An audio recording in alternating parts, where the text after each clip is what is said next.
ये वाइब्रेशन करने से आपका ब्रेन के अंदर जो ब्लड सप्लाई जो रुका हुआ है वो सभी ब्लड सप्लाई फास्ट होंगे। अगर आप सूर्योदय के पहले उठते हैं तो आपको माथा दर्द नहीं करेगा। तो आपको सोचने से, टेंशन करने से कोई फायदा नहीं है। टेंशन मत करिए, लाइफ हंसते खेलते रहिए, मस्त रहेगा। हेलो माय डियर्स, मैं आशा करता हूं कि आप स्वस्थ होंगे, मस्त होंगे, व्यस्त होंगे।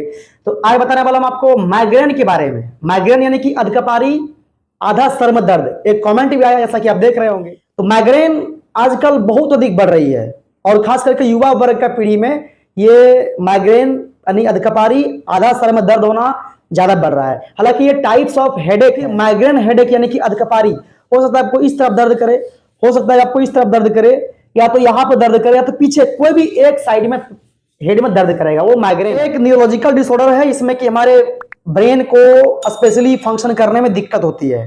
अब रहा बात की कारण क्या है इसका, माइग्रेन का, डिप्रेशन, तनाव, एक्सेसिव तनाव। लड़का है तो उसको टेंशन दी जा रही है, भाई पढ़ो, जॉब निकालो, जल्दी ये याद करना है, वो पढ़ना है, वो होमवर्क पूरा करना है, असाइनमेंट बनाना है। अरे भाई बच्चा है, स्टूडेंट है, मैंने उसको टेंशन देंगे तो फिर दिमाग उसका फ्रस्ट्रेट हो जाएगा। फिर दिमाग को फ्री छोड़ेंगे नहीं तो फिर कैसे वो दिमाग काम करेगा। तो होता क्या कि लगातार प्रेशर की वजह से उसका दिमाग टेंशन में, फ्रस्ट्रेशन में आता है और वो डिप्रेशन का शिकार बनता है। वही डिप्रेशन धीरे धीरे माइग्रेन में कन्वर्ट हो जाता है। तो आप अधिक सोचे नहीं, सोचने से समाधान नहीं होता है, क्योंकि चिंता से चतुराई घटे, सोचे ही घटे शरीर, और पाप से धनलक्ष्मी घटे, कह गए दास कवि। आजकल जो सबसे कॉमन बातें जो चल रही है, लड़का लड़की में जो अफेयर वाला बात जो चल रहा है, लिव रिलेशनशिप वाला बात चल रहा है, होता क्या कि 10 दिन 20 दिन बात हुआ, लड़की हमेशा अपने से बेस्ट के चक्कर में रहती है। अब आप उसको दिल से मान लीजिए, फोन करिएगा, फोन में बातचीत नहीं, चैट कुछ नहीं होगा, तो आप क्या होगा, टेंशन में, फ्रस्ट्रेशन में, अरे यार वही तो थी मेरे लिए सबसे बड़ा चीज, अब क्या होगा मेरा। तो ऐसा करने से भी, ब्रेकअप होने की वजह से भी क्या होता है कि आदमी टेंशन में, फ्रस्ट्रेशन में आता है और उसे माइग्रेन नाम की बीमारी होती है। ऑफिस में काम करने वाले अक्सर टेंशन में रहते हैं, बॉस का दबाव रहता है, भाई ये काम करना, वो काम करना है, यहाँ तुम ये फाइल नहीं बनाया, वहां ये तुम ये नहीं किया, तो वो आदमी भी फ्रस्ट्रेशन, चिंता में रहता है। कोलेस्ट्रॉल लेवल हाई है आप में, तो जाकर के ब्रेन में कोई जो नस इतना पता पतला उसमें आर्टरी बन गया हुआ है, तो ब्लॉकेज होता है। अब ब्लॉकेज होने की वजह से क्या होगा, वहां पर ब्लड सप्लाई कम हो जाएगा और वो ऑर्गन्स काम करना बंद कर देगा, तो वहां पर भी हेडेक शुरू होता है। एक वजह वो भी है, मतलब मल्टीपल कॉजेज है। एक वर्ड में कहें तो अगर आप एक्सेसिव तनाव, चिंता, टेंशन लेते हैं, फ्रस्ट्रेशन में रहते हैं, तो आपको क्या होगा, माइग्रेन नाम की बीमारी हो जाए। अगर आपको एम्बोलिज्म बन गया हो ब्रेन में, स्ट्रोक है पहले से, अगर कभी चोट लगा हो, हेडेक में अंदर में ट्यूमर बन चुका हो, तो इसके वजह से भी मान लिया डॉक्टर के पास में गए, बोल दिया भाई कैंसर हो गया, अब वो रात दिन टेंशन में, डिप्रेशन में है, इस कारण से भी उसे माइग्रेन नाम की बीमारी हो जाती है। माइग्रेन के सिम्टम क्या है, जब माइग्रेन होगा तो आपको आधा सर में दर्द करेगा, आंख के चारों तरफ दर्द करेगा, पूरा हेड भी कभी कभी दर्द करेगा, आपको कुछ काम करने का मन नहीं करेगा, आंख के आगे अंधेरा दिखाई पड़ेगा, टिनिटस, कान में आपको एक रिंगिंग साउंड टाइप का सुनाई पड़ेगा।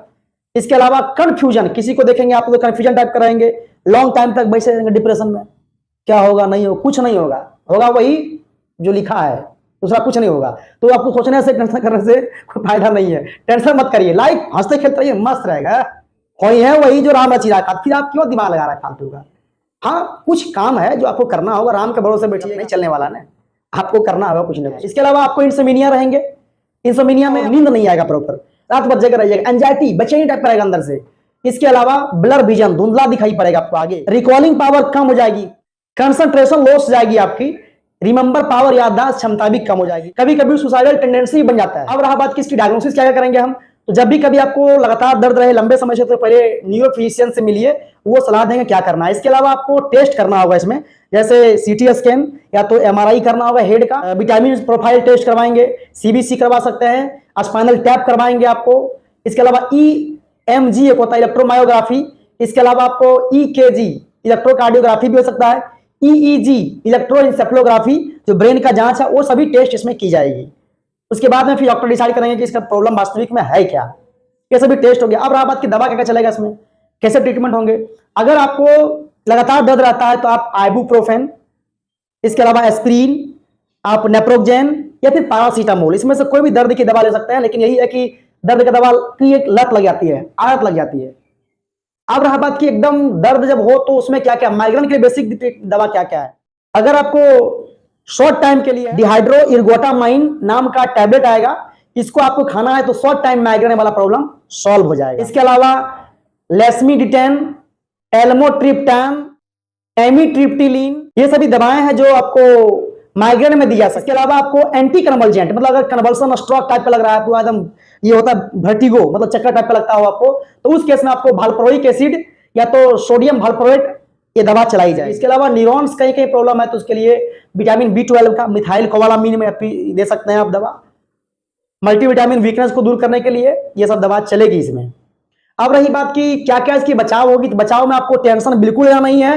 टेंशन डिप्रेशन से आपको और प्रॉब्लम बढ़ जाएगी और आपको पर डे अच्छी नींद लेनी है। अच्छा नींद लेंगे तो आपको प्रॉब्लम नहीं होगा। पब्लिक प्लेस में रहिए, जिससे क्या होगा कि आपका दिमाग भटकते रहेगा और डिप्रेशन में आप नहीं जाएंगे। सही खान पान, ड्राई फ्रूट्स का सेवन करिए। इसके अलावा आपको हरी साग सब्जियां, सेब, केला, संतरा का सेवन करें, जिससे कि आपको ये प्रॉब्लम सॉल्व होगा। और नारियल पानी जरूर पीजिएगा, इससे क्या होगा कि आपका इम्यून सिस्टम बूस्टअप होगा और ये प्रॉब्लम लगभग सॉल्व होगा। अखरोट जरूर खाइएगा, ब्रेन के लिए स्पेशल होता है।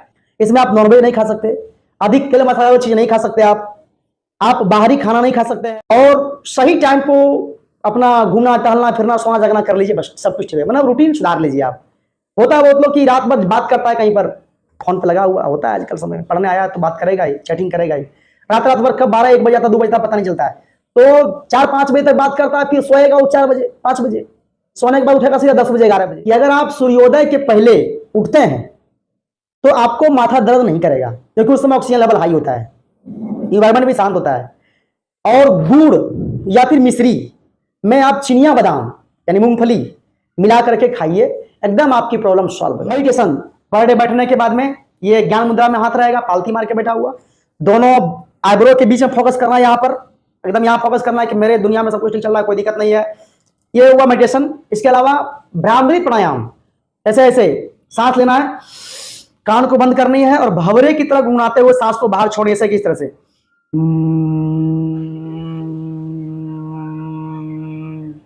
ये वाइब्रेशन करने से आपका ब्रेन के अंदर जो ब्लड सप्लाई जो रुका हुआ है वो सभी ब्लड सप्लाई फास्ट होंगे और आर्टरी वेन और ब्रेन के अंदर का न्यूरॉन सेल सब एक्टिव हो जाएंगे। अनुलोम विलोम करना चाहिए और मॉर्निंग वॉक जरूरी है। इसके अलावा कभी कभी मौका मिले तो शीर्षासन करें। शीर्षासन मतलब हेड नीचे पैर ऊपर। गर्म पानी का सेवन करना चाहिए और स्नान करने के बाद में कुछ ठंडे तेल का प्रयोग करें। कुछ इंस्ट्रूमेंटल साउंड सुनना चाहिए। इंस्ट्रूमेंटल मतलब हुआ कि हारमोनियम का साउंड, बांसुरी का साउंड, गिटार का साउंड, इस तरह के ध्वनि अगर आप सुनते हैं तो आपका ब्रेन एक्टिव होता है। माइग्रेन का इलाज है, परेशान मत हो, जरा सोचिए नहीं, टेंशन लेंगे तनाव लेंगे तो इसकी सोल्यूशन वो नहीं है। आपको लगातार अपने पथ पर आगे बढ़ना है बिना टेंशन लिए। अब तनाव लाइफ है तो थोड़ा बहुत तो होगा, लेकिन एक्सेस ही नहीं लेना है, ठीक है ना। तो आशा करते हैं कि आपको जानकारी अच्छा लगा होगा। और भी कुछ जानना हो तो कमेंट कीजिए। आपका दिन शुभ हो, मंगलमय हो। बहुत बहुत धन्यवाद।